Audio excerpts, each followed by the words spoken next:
For the past few weeks, we have reported on a number of crimes involving kids in our area. It is a trend that we see every summer. And this morning, I'm happy to be joined by Myesha Watkins, who is the administrator of the Cuyahoga County Office for Violence Prevention. And Myesha, I mean, it's an understatement to say that you have a tough job. What is the county doing to curb this youth violence? It is a tough job. Yeah. It's a necessary job as well. I think our county exec with creating this Office of Violence Prevention was a start to figure out how do we connect and share with our residents in Cuyahoga County about all of the many efforts we have in place to address violence, from our reentry departments to the Office of Violence Prevention, Victim Services, Health and Human Services. We all have a role to play and which part of violence and crime we are addressing in partnership with our Sheriff's Department.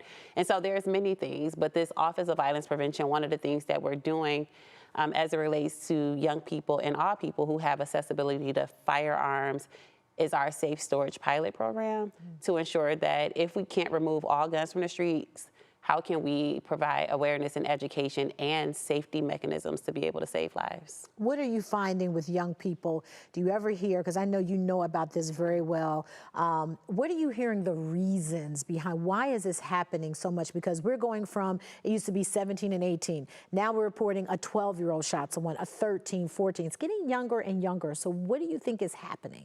I think one of the things is just like the built environment and the things that happen often. If we lived in a community and all we hear is gunshots and we see polls memorializing the life of someone lost, if you're 6 or if you're 16, you're gonna think, what if I'm next? And so I think it's important to understand that if we want to change the conditions of those who have accessibility to firearms, who think they need to carry one, is that we really have to build up the community in which they live, because fear is fear, whether you're 6 or 16. And I think young people who are thinking about, if my friend was shot and he was 10, what makes me any different and what do I need to do about it? Yeah, well, you brought something here today. Tell me about this.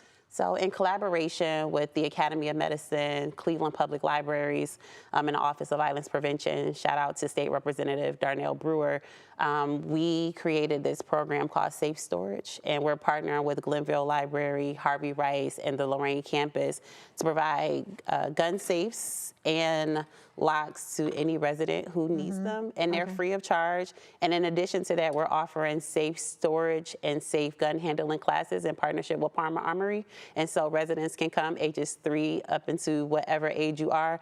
And another perk is that if residents would like to go to a shooting range, that they offer an hour of shooting and education at Parma Armory. So let's go back when this is good and definitely needed. When it comes to our young people and the summertime, are there not enough programs? Is that what it is? You think violence, that they don't have enough other things to distract them to do some more healthier things, and that's why the streets are like winning? I think that it can be like an and both. Like there's a lot of amazing programs in Cuyahoga County. And sometimes I'm just like, I didn't even know about this program. But if families don't have the accessibility or the know of these programs, then it's all for naught. And so how do we do a better job getting the resources to the people who need it the most? Because I do believe, similar to myself, when summer comes, like, where am I sending my kids? Like we are looking for outlets. I think that there's also like criteria sometimes when you think about those who are at the highest risk of shooting or being shot, or who live in communities where violence is high. There's like a criteria. You have to already have been impacted by the system, or you have to have lived in this community, or you need transportation. Like, how do we reduce the barriers that come alongside of most programs to ensure that people do have something that they need to do? I think another thing is that, like, we're competing for the time of young people. Pizza is not going to be the buy-in anymore. Like, I can eat pizza at home and play my video games. So how can we be creative and innovative to do something that teens and young people like, so that we can get them into these programs that we are writing grants for, that we are thinking that young people need and want to do?